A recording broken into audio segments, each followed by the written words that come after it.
An infrastructure device designed for connecting wireless and wired client devices to a network is commonly known as what?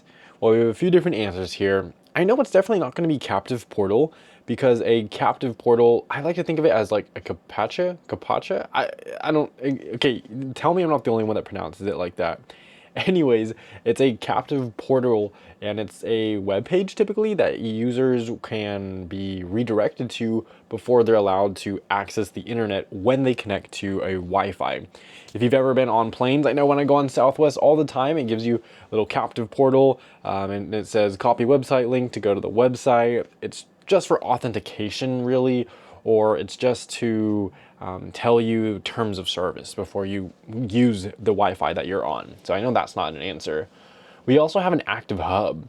Active hubs are old technologies. They're really old. They're not wireless. And what it does is it's connected through Ethernet. It's powered and then Ethernet. And then on the other end, it's connected to multiple Ethernet devices on a wired network, and it will amplify the signal that it gets, and it broadcasts it to all the other devices. Now again, this is outdated technology, and it's not our definition.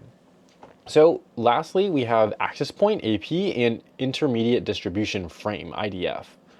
Well, IDF is used in conjunction with an MDF, which is going to be a main distribution frame, MDF, and IDF, just replacing the first letter. A main distribution frame, it's typically in houses, it's in network equipment, and like switches, patch panels, and it's part of a wired infrastructure. It doesn't have anything to do with wireless.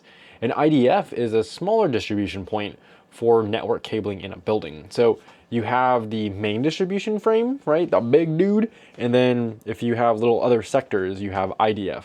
And the IDF, not the main distribution frame, is going to be the intermediate distribution frame. You have the main and you have the intermediate.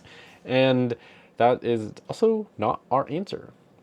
Access point is our answer. An AP is an access point, and it's specifically designed to connect wireless devices like laptops, smartphones, tablets, printers to a wired network. So if you've ever looked up and you're in like an office building and you see a little dish, that is an access point.